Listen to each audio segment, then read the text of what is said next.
Sitting here today. So I want to thank all y'all to come out. Life is the dream.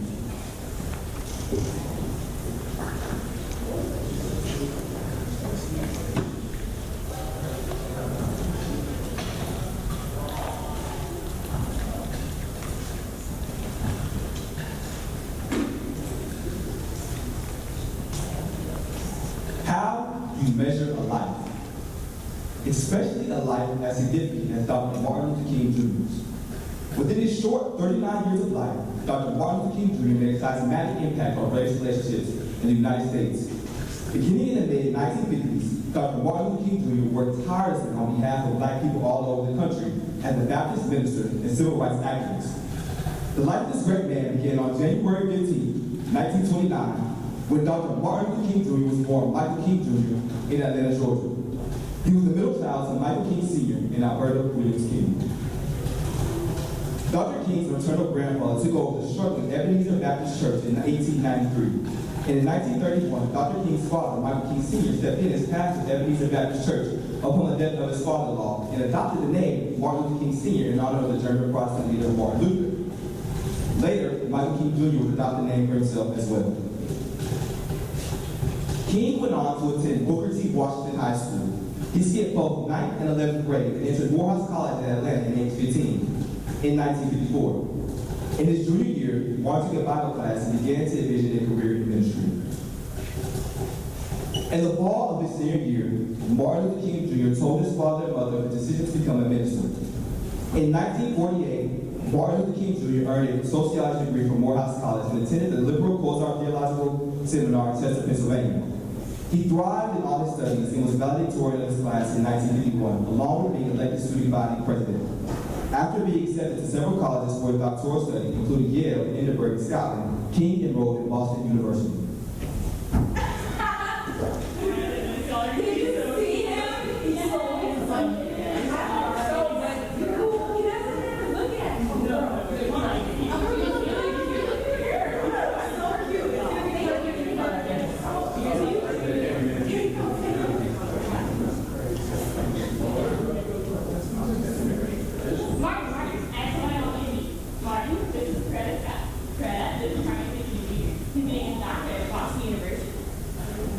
Pleasure to meet you.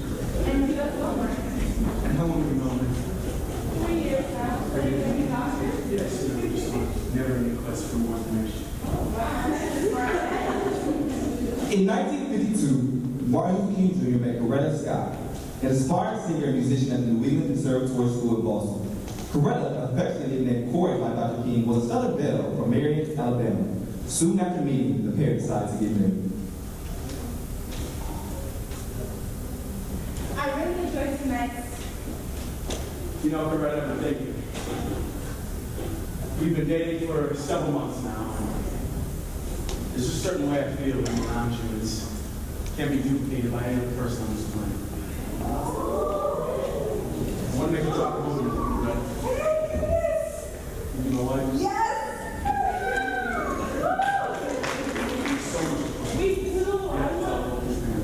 The couple married in June 1953, and in 1954, while still working on his dissertation, King became pastor of the Dexter Avenue Baptist Church of Montgomery, Alabama.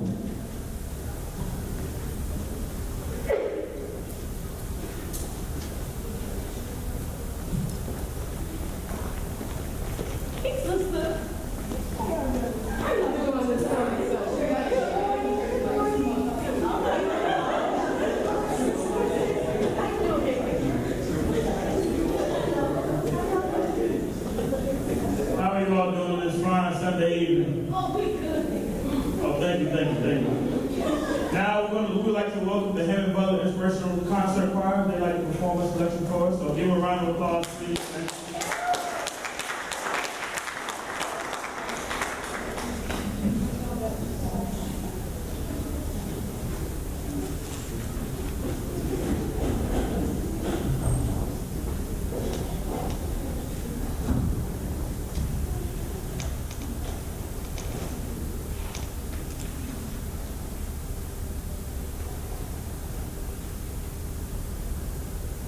Hallelujah.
So I want to turn your attention to this subject. Loving your enemies. Amen. It's so basic to me because it is a part of my basic philosophical and theological orientation, the whole idea of love, the whole philosophy of love. In the 5th chapter of the Gospels, recorded by St. Matthew, we read these arresting words flowing from the lips of our Lord and Master.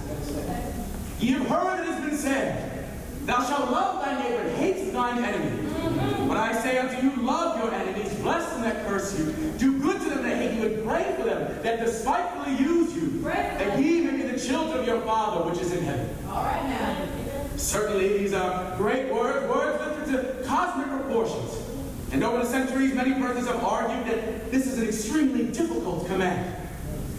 Many would go so far as to say that it just isn't possible to move out into the actual practice of this glorious command. They would go on to say that this is just additional proof that Jesus was an impractical idealist who never quite came down to earth. So the arguments abound.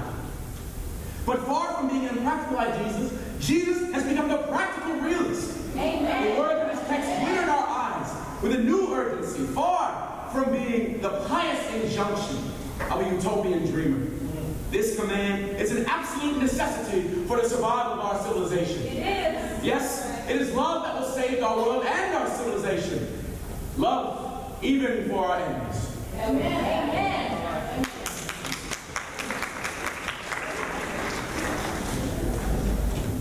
All right, see you on next Sunday. Oh, you know. Practice a little bit.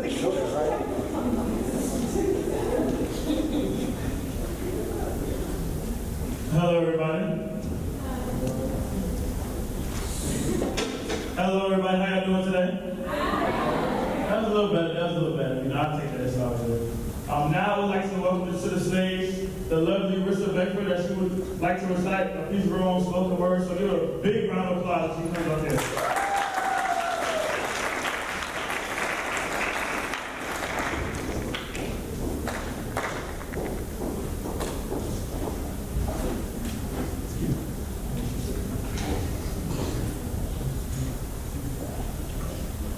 Reverend Dr. Martin Luther King Jr., or MLK, as this generation likes to say, how easy it is to deny a black man his well-revered title. However, MLK was more than his title. MLK was more than his name. He was an impression of creed, a dissertation of creed. His name alone was a need of the slaves who were no longer in chains. But still in chains, the ancestry that pumped through their veins, the memory that remains, MLK was more than his name.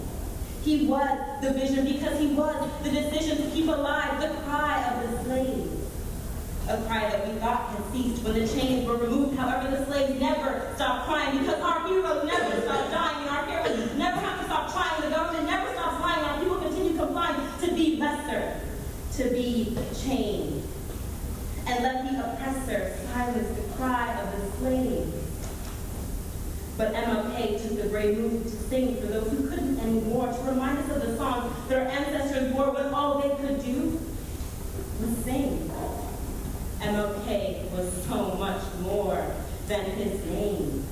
MLK was the articulated cry of the slaves. And for that he was brave. Because see, the tears of the slaves were never something anyone wanted to receive. The task against people to listen to the cry of the slave was thought to be a hard task to achieve, yet MLK was the only one to believe that he could be the articulated cry of the slave. New and improved like an iPhone iOS upgrade, he took on the cry to persuade a new decade and get acknowledgement for the unpaid, the never paid, the always paid, and betrayed cry of the slave. He painted poetry with his words. He made that art of a naked woman in a time where everybody wanted to see clothes because he wanted to present, but they always tried to prevent the cry of the slave. He knew we'd been asking to swim in the pool, but they were only offering us a glass of water half full, so MLK said, let us go for more. See, the slaves were crying all day and they were thirsty. So they needed that water we were begging for, and it was then MLK became the articulated cry of the slave. Just as the cry of the slaves, his name was always feared, because slaves always cried together. never sequestered. Because of this, the slave masters were pestered. They knew once unity came, the slaves would want freedom to reign freedom.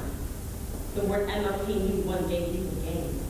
So he made sure he was the articulated cry of the slaves because he could communicate what we wanted, always wanted. He knew the cry of the slaves would only be heard if he painted it with all them pretty words, excuse me, diction.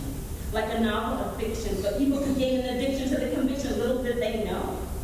MLK was now our articulated cry of the slave, that beautiful cry that happened when the sun came up and black bodies crept out into the field, that beautiful cry that happened when they tasted the pain of being dark, that beautiful cry that happened as they pressed forward. MLK knew that he had to be the articulated cry of the slaves, and he knew that slaves never stop crying until they are laid to rest April 4th, 1958.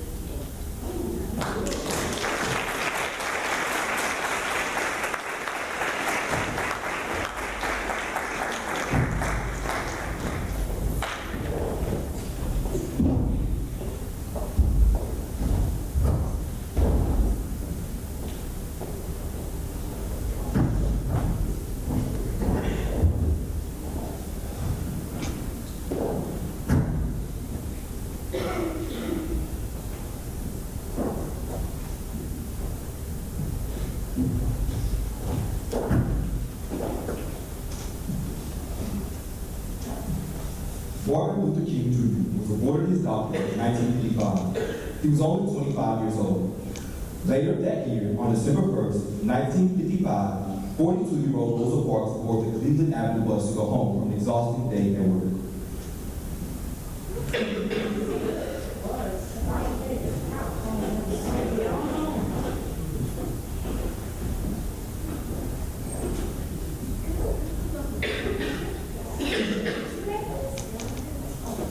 She sat in the first row of the colored section, and as the white section filled up, several white men demanded Parks and several other African Americans give up their seats. 3 other passengers reluctantly gave up their seats, but Parks remained seated. The driver asked her to give up her seat, but she refused. Excuse me, ma'am, we're going to move to the back. Sir, with all due respect, I just thought you were. I'm extremely comfortable in my character. I understand, but someone needs this seat.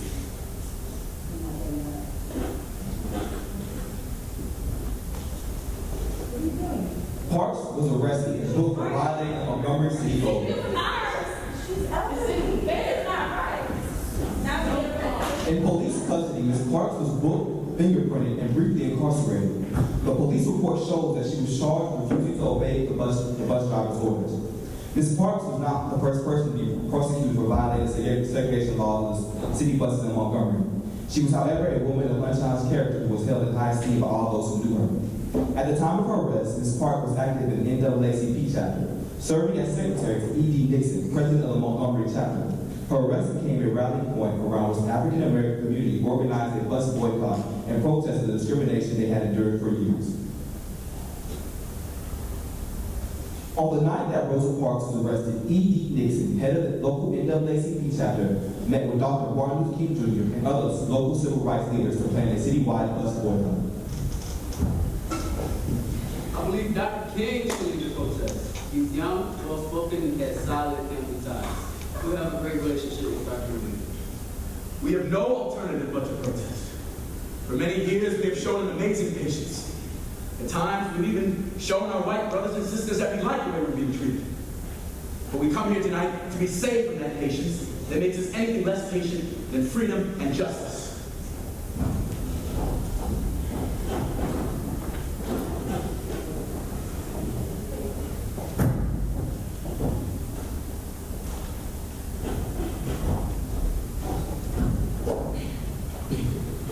And now we would like to welcome Mr. Jamie Rayner, the president of SWIFT, Speak What You Feel, as he'd like to the side and give us a piece of his spoken word that he'll perform. Go ahead and give him a big round of applause.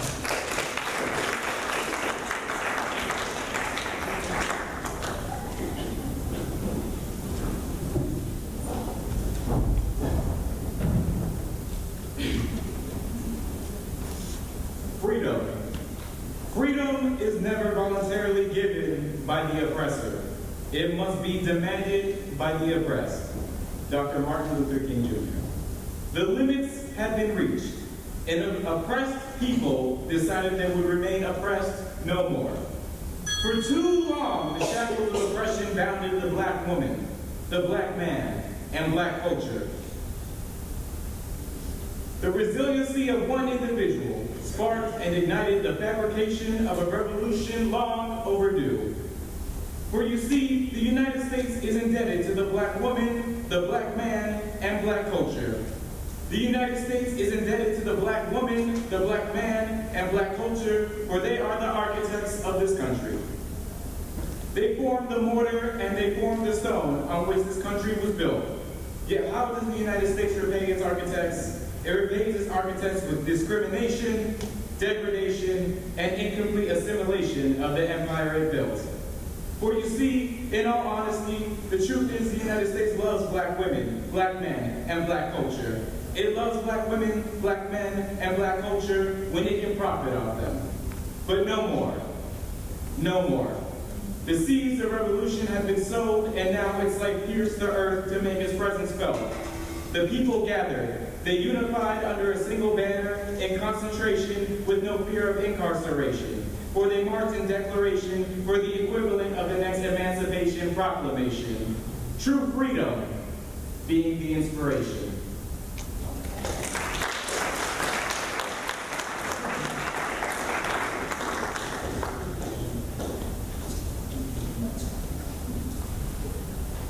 Dr. Martin Luther King Jr.'s fresh and skillful rhetoric put a new energy into the civil rights struggle in Alabama.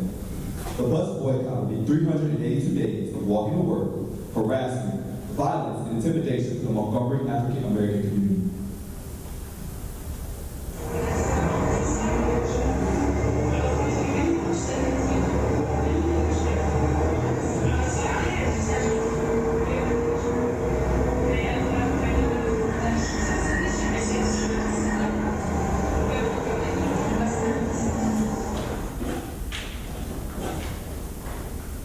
Both King and E.D. Dixon's homes were attacked, but the African American community also took legal action against the city ordinance, arguing that it was unconstitutional based on the Supreme Court's separate is never equal decision in Brown versus Board of Education. Flush with victory, African American civil rights leaders recognized the need for a national organization to help coordinate the efforts.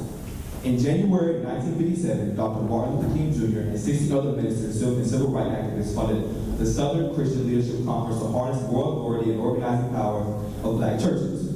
They would help conduct nonviolent protests to promote civil rights reform. We will not.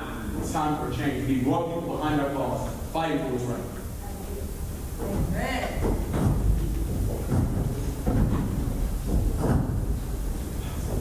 Everybody ready?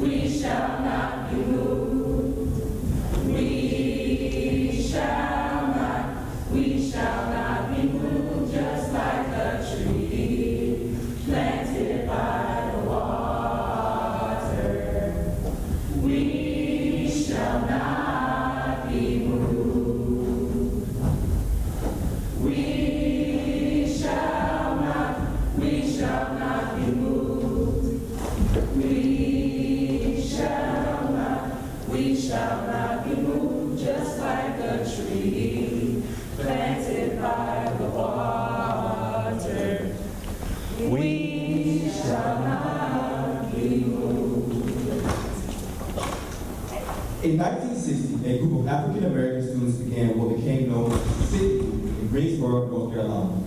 The students would sit at racially segregated lunch counters in the city stores.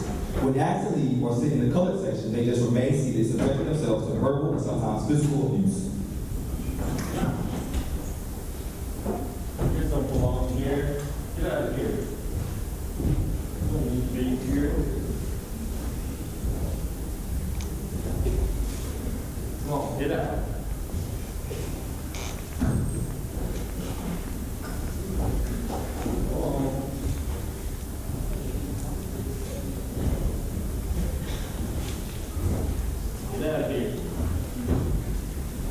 Dr. Martin Luther King Jr. encouraged students to continue to use nonviolent methods during their protests. By August of 1960, 1960, the sit-ins had been successful in ending segregation at lunch counters in 27 southern cities.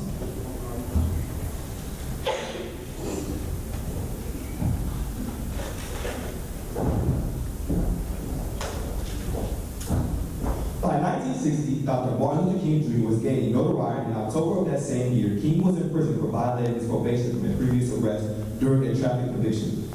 The news of his imprisonment entered the 1960 presidential campaign when candidate John F. Kennedy made a phone call to Coretta Scott King.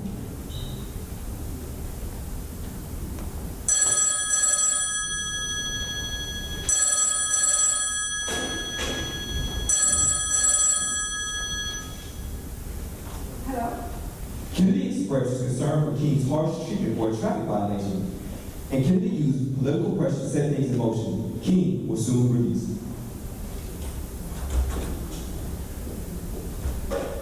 No. You're home! The house has been so quiet without you. I know, I'm sorry, they just wouldn't let me go.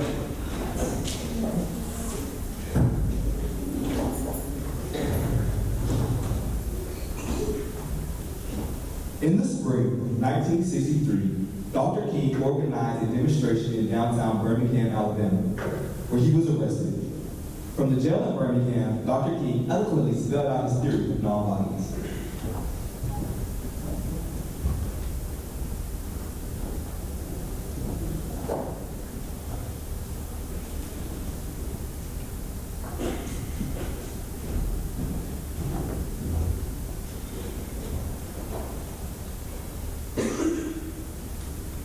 My dear fellow clergymen, while confined here in the Birmingham City Jail, I came across your recent statement calling my present activities unwise and untimely.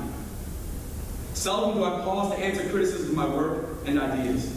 If I sought to answer all the criticisms that crossed my desk, my secretaries would have little time for anything other than such correspondence in the course of the day, and I have no time for constructive work.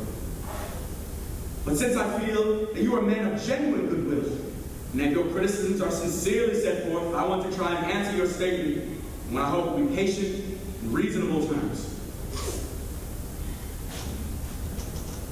I think I should indicate why I am here in Birmingham, since you have been influenced by the view which argues against outsiders coming here. I had the honor of serving as president of the Southern Christian Leadership Conference, an organization operating in every southern state with headquarters in Atlanta, Georgia. We have some 85 affiliated organizations across the South, and one of them is the Alabama Christian Movement for Human Rights. Frequently, we share staff, educational, and financial resources with our affiliates. Several months ago, the affiliate here in Birmingham asked us to be on call to engage in a nonviolent, direct action program if such were deemed necessary. We readily consented, and when the hour came, we lived up to our promise. So I, along with several members of my staff, am here because I was invited here. I'm here because I have organizational ties here. But more basically, I'm in Birmingham because injustice is here. Just as the prophets of the 8th century BC left their villages and carried their "Thus saith the Lord" far beyond the boundaries of their hometowns, and just as the Apostle Paul left his village of Tarsus and carried the gospel of Jesus Christ to the far corners of the Greco-Roman world, so am I compelled to carry the gospel of freedom beyond my hometown. Like Paul, I must constantly respond to the Macedonian call for aid.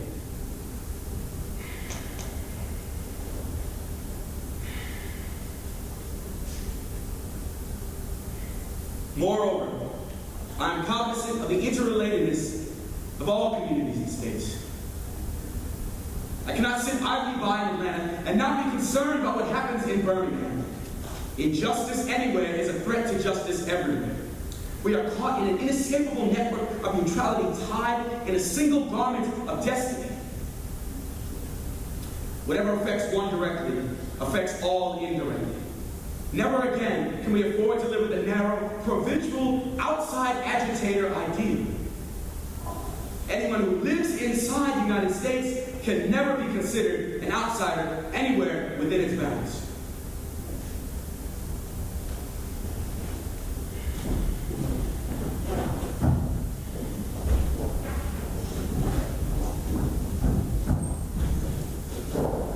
And now for our last performance of the evening, we want to welcome to the stage Mr. Donovan Thomas, the Vice President of SWIFT. Like I said, if you have any questions or any more information, make sure you speak to him or Jamie after the performance. Give him a big round of applause.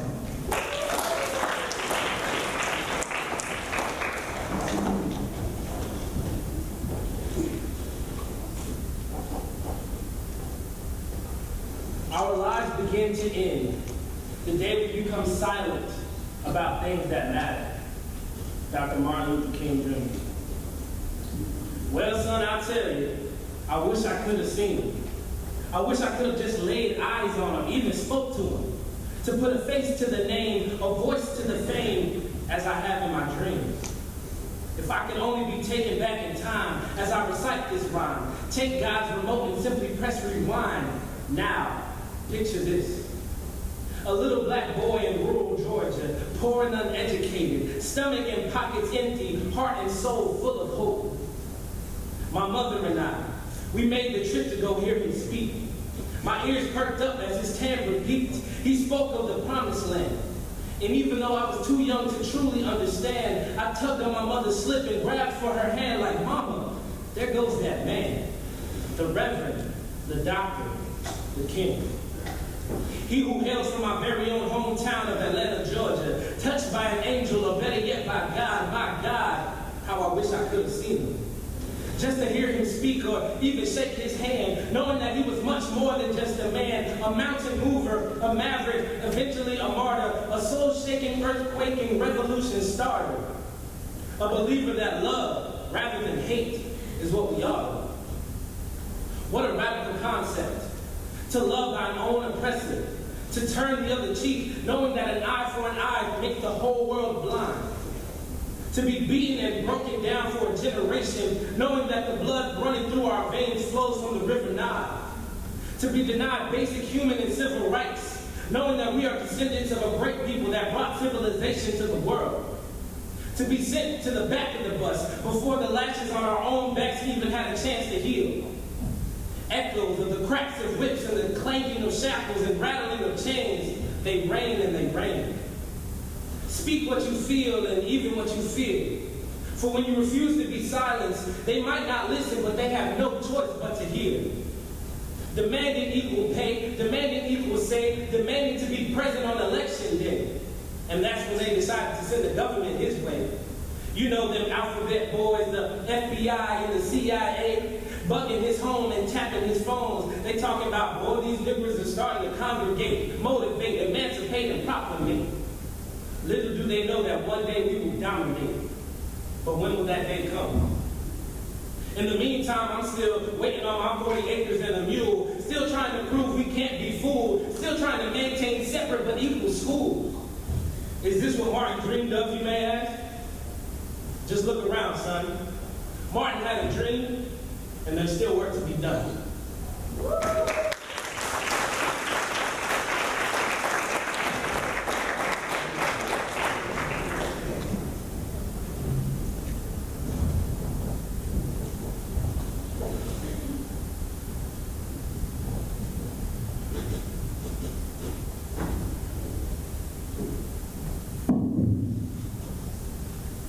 By the end of the Birmingham campaign, Dr. Martin Luther King Jr. and his supporters were making plans for a massive demonstration on the nation's capital, composed of multiple organizations, all asking for peaceful change.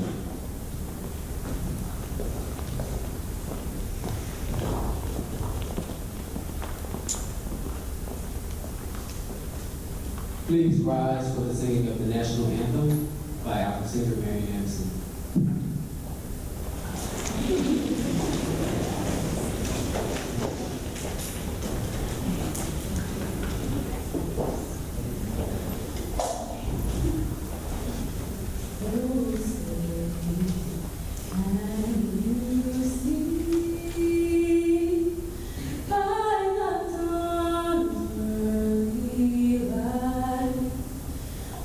So proudly we hailed as the twilight's last gleam, whose brush stripes and bright stars through the perilous fight o'er the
by gospel music artist Amelia Jackson as she sings How I Got Over It.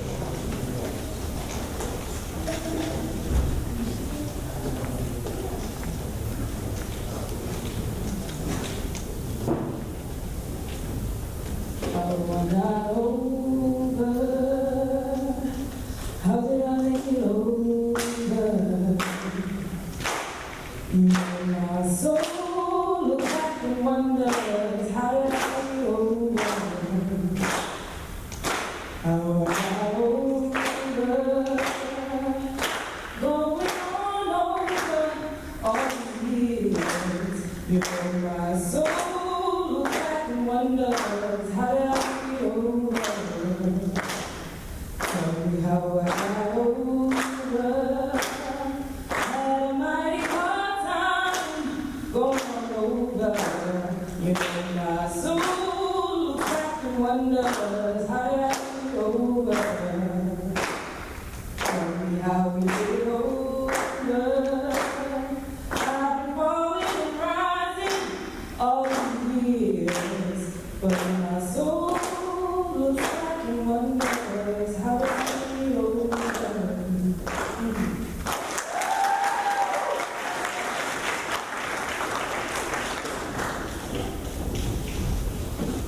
It was here, on this day, that Dr. King made his famous I Have a Dream speech, emphasizing his belief that someday all could be brothers.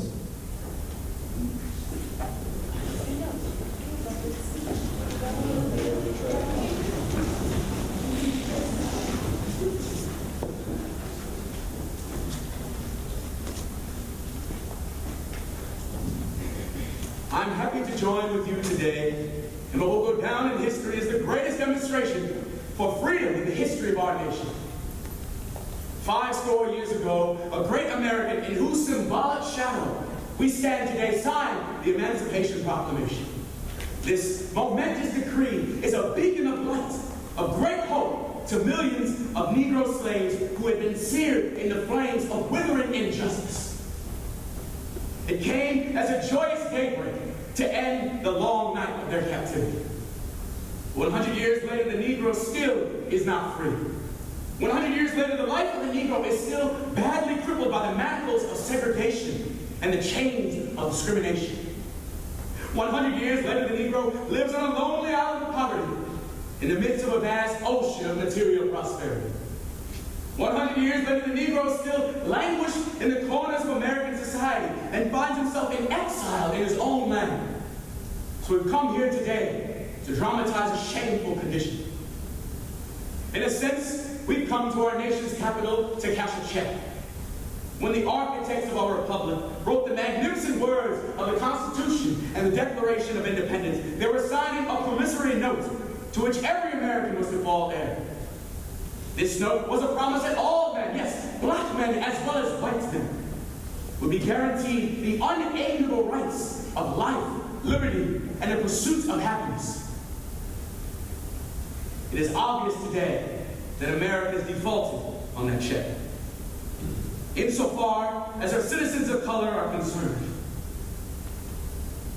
Instead of honoring this sacred obligation, America has given the Negro people a bad check, a check that has come back marked insufficient funds. But we refuse to believe that the Bank of Justice is bankrupt. We refuse to believe that the insufficient funds in this great vault of opportunity of this nation are bankrupt. So we've come to cash this check, a check that will give us upon demand the riches of freedom and the security of justice. We cannot be satisfied as long as the Negro in Mississippi cannot vote and the Negro in New York feels there's nothing he has which to vote. I say to you today, my friends, even though we face the difficulties of today, tomorrow, I still have a dream.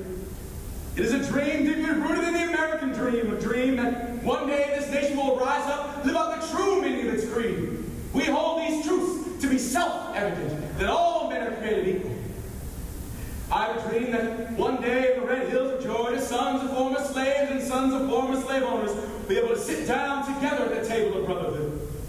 I have a dream that one day in the state of Mississippi, a state sweltering with the heat of injustice, sweltering with the heat of oppression, will be transformed into an oasis of freedom and justice. I have a dream that my 4 little children will one day live in a nation where they will not be judged by the color of their skin, but the content of their character. I have a dream.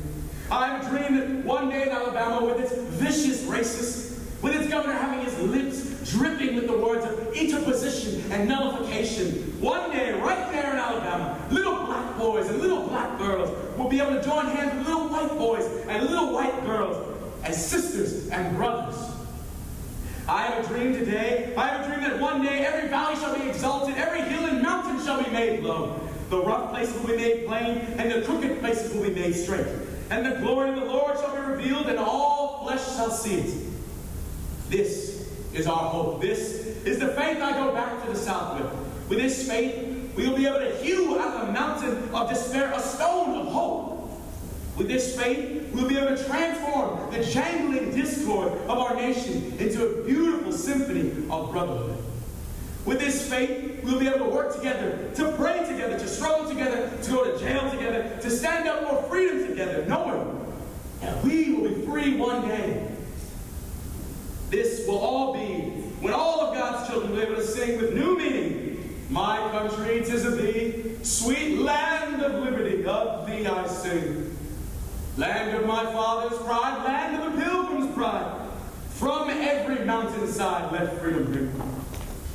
And if America is to truly be a great nation, this must become true. So let freedom ring from the prodigious hilltops of New Hampshire. Let freedom ring from the mighty mountains of New York. Let freedom ring from the heightening Alleghenies of Pennsylvania. Let freedom ring from the snow-capped Rockies of Colorado. Let freedom ring from the curvaceous slopes of California. But not only that, let freedom ring from Stone Mountain of Georgia. Let freedom ring from Lookout Mountain of Tennessee. Let freedom ring from every hill and molehill of Mississippi. Let freedom ring. When we allow freedom to ring, when we let it ring from every city and every hamlet, every state and every city, we'll be able to speed up that day when all of God's children, black men and white men, Jews and Gentiles, Protestants and Catholics, will be able to join hands and sing the words of the old Negro spiritual. Free at last, free at last. Great God Almighty, we are free at last.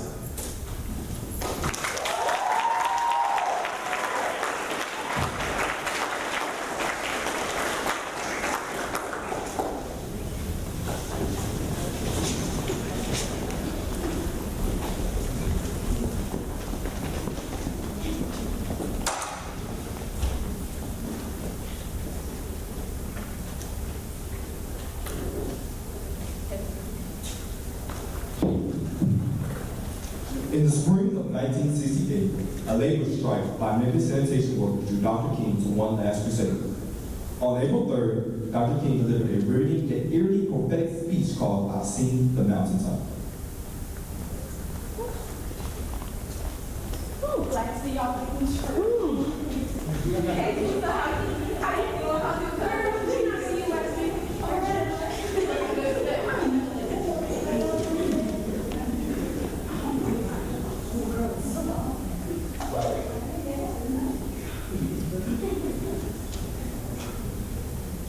Well, I don't know what will happen now. We've got some difficult days ahead. But it really doesn't matter to me now because I've been to the mountaintop. And I don't mind. Like anyone, I would like to live a long life. Longevity has its place. But I'm not concerned about that now. I just want to do God's will. And He's allowed me to go up to the mountain. I've looked over and I've seen the promised land. I may not get there with you, but I want you to know tonight that we as a people will get to the promised land. And I'm so happy tonight. I'm not worried about anything. I'm not fearing any man. Mine eyes have seen the glory of the coming of the Lord. Woo! Amen!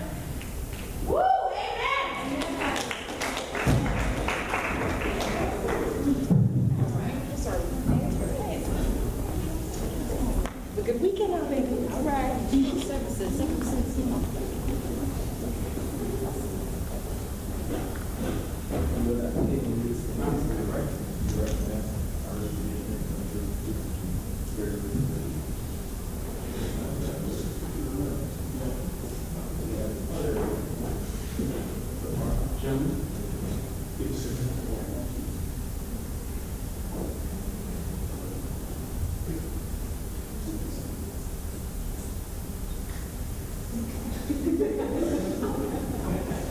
The next day, while standing on a balcony outside of his room at the Lorraine Hotel, Dr. Martin Luther King Jr. was struck by a sniper's bullet.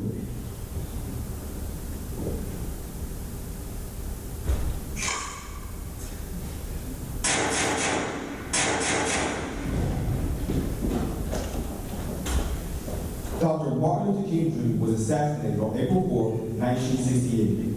On April 9, 1968, two memorial services were held. Dr. King, a private service for family and friend at Ebenezer Baptist Church in Atlanta, Georgia, and another at Morehouse College. Per Coretta Scott King's request, Dr. King eulogized himself in his final sermon entitled Drum Major's Instinct.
Dr. Martin Luther King Jr. did not live his life in the pursuit of a national holiday or memorial in the national capital. Instead, Dr. King lived his life in the pursuit that one day his posterity could love in a world much better than the one he lived in. He lived for others and wanted nothing more than the betterment of his people. He wanted nothing more than what was right. Dr. Martin Luther King Jr. was indeed a drum major for justice, and the sound of his drum and justice and peace can still be heard in the hearts and minds of all who reap the benefits of his efforts.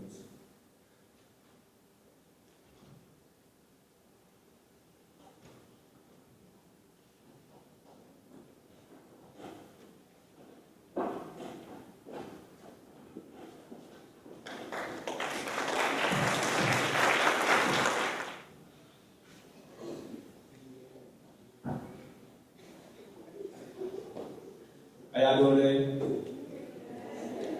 I like my little commentator voice. I like that. But I'm gonna now bring on to the man to the stage who made this all possible, Mr. Nigel Richardson.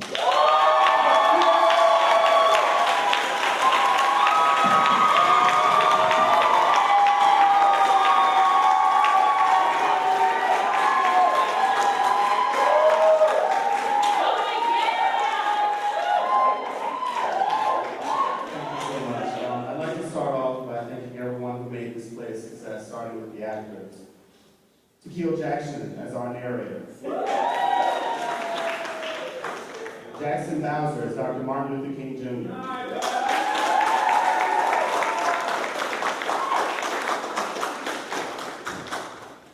Stasny Dessalines as Coretta Scott King.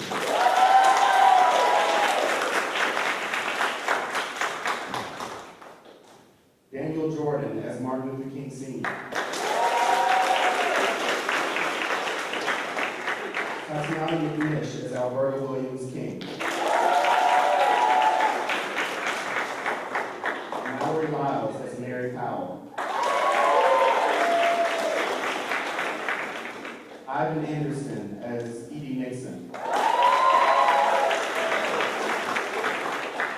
Natalie Fiala as Rosa Parks.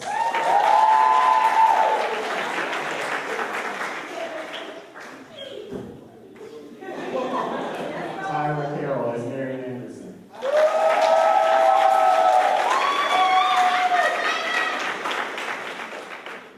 Maya Underwood as Mahalia Jackson.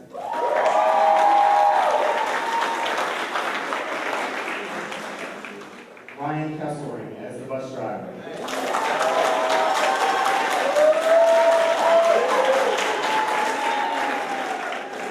And Joshua Christick as the police officer. He couldn't be with us today, but let's give him a round of applause. And of course, we cannot forget about our wonderful and faithful extras. Kristen Nelson.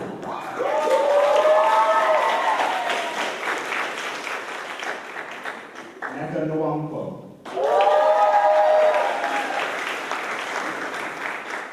Christy Courier.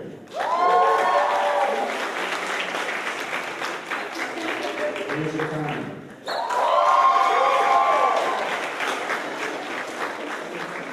Aaron Geary.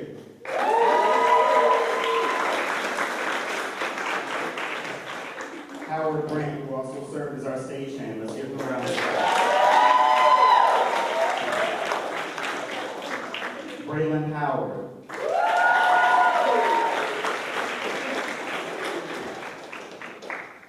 And I also want to do a very special thank you to Ashley. She actually just came on. This was when she came up on stage. It was her first time rehearsing with us.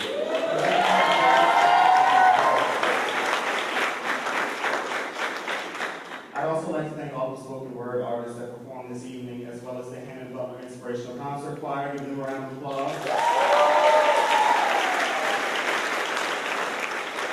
Rissa Beckford. Rissa, are you still here? Rissa?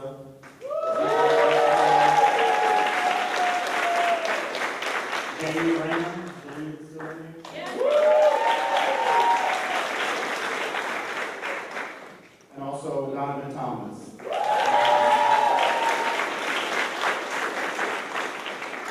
So now I'd like to bring up the chair of the MLK Committee and the first vice president of UBS, Mr. Lawrence Roll.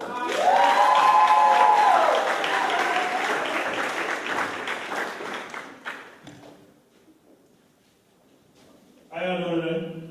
That's great, that's great. Okay, that's all good. All right, so first I want to continue to thank everybody that helped make this event and this week possible. Thanks, first of all, to all of you for coming out tonight. We really appreciate it. And good, thank you for showing support for us throughout the week. It wouldn't be possible without you guys. Big shout out to Hurricane Productions for helping make this event even possible as well. And also a big thanks to the Student Activity Center for helping work with us this entire week and giving us this great venue we have. So clap it up for them. And last but definitely not least, I want to thank my Martin Luther King Committee for everything they've done throughout these last couple of months. This is such a strong group of individuals, and I'm really glad they're a part of this team. I'm proud of everything we've accomplished, and I really want them to know that I appreciate everything they brought to the table. So please, please, please, give a big round of applause for Nigel Richardson,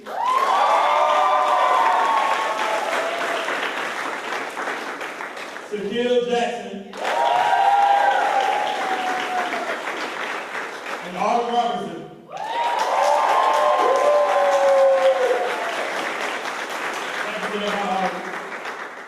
All right, now I'll pass it back to this magnificent director of this play, Nigel Richardson. Give him another round.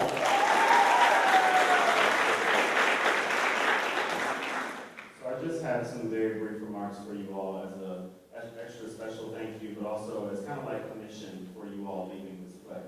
So this past weekend, I went to see Selma, which, if you haven't seen it already, it is a phenomenal movie, and I definitely think you should go and check it out.